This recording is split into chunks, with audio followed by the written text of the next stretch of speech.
Hey all, and welcome back to my first build guide for 2015. My name is Luke, and in this guide I'll show you how to build this fantastic little shed that can go just about anywhere on your layout. It's great because it has no specific area or location. A shed like this can be found just about anywhere on the planet. I'll start by showing you how to make the corrugated iron. It's quite simple with the right gear. The materials you want are some card, not too thick, a small piece of foil, some PVA, some baking paper, a spring. The longer the better. The grooves you'll want to be quite fine, so a small spring may work better. And finally, something to roll the spring with. I'm using a barbecue spatula.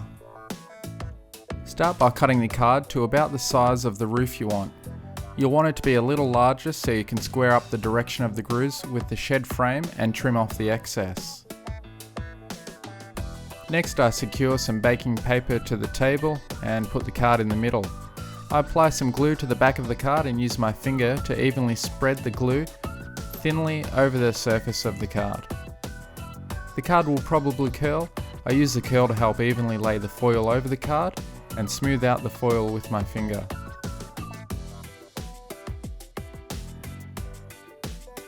Here's where the spring comes in. Line the spring up with the card and try your best to get the direction of the spring coils to be square with the card.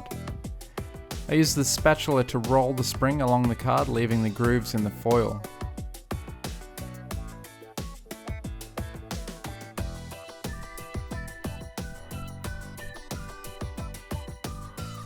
Once the glue has dried, it's very easy to peel the baking paper away from the card. Trim away the excess foil and be careful not to press on the back of the card too hard, as you might squash out some of the detail in the foil.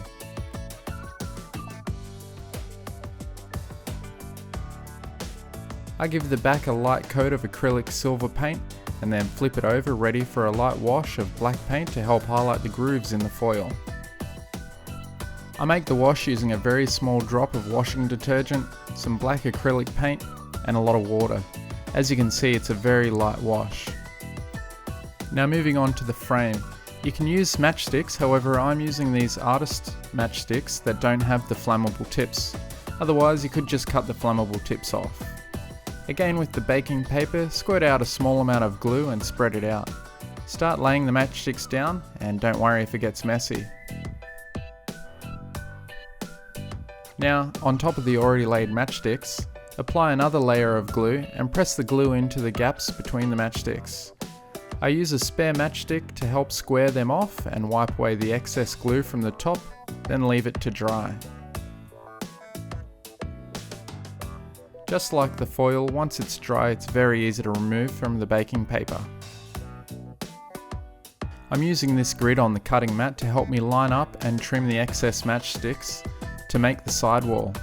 Simply mark it with a pen and then use a hobby knife to trim. And again, I'm using the graph to help cut the slant for the roof, and you'll need to do this for both sides.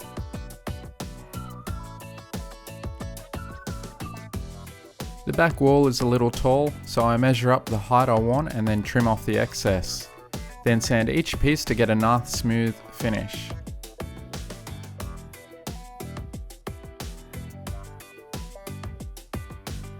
To help get the shed glued together at right angles, I once again use the cutting mat grid.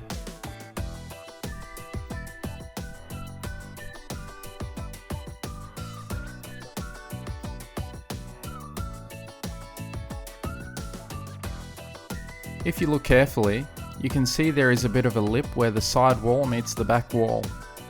In order for the roof to sit correctly, you'll need to sand it so the slant is constant right through to the back wall. With the frame dry, I set it against the foil and square up the lines in the foil with the side walls to make sure they are straight. Once I'm satisfied, I trim the card. Again, when trimming, you need to be careful not to press too hard on the foil, as you may squash out the detail in the foil. Give it a test fit, and now the frame is ready for painting. All I use for painting is a very light coat of burnt umber. Once it's painted, simply stick the roof onto the frame with some PVA glue and leave it to dry. To weather the shed, I use artist pastels of various colours. Here I'm using yellow ochre with a little burnt umber and a very small amount of black. If you overdo it with the black, just go back over the area with one of the lighter colours. Before you weather the roof, touch up the edges with some silver paint. Just like the frame of the shed, use pastels to weather the roof. I tend to use a little more red to help simulate rust, as well as a range of other colours. If you want, you can seal it down with a matte spray like dull coat. If you do apply some dull coat, you may find you need to give it a second coat of weathering with the pastels. Well, that finishes the build guide. I hope you enjoyed it, and maybe I've given you some ideas for future building projects you may have. I have plenty more videos on the way for 2015, and I look forward to reading your comments below. Thanks for watching, and please like and subscribe if you haven't already, and stay tuned for more great videos to come. Thanks.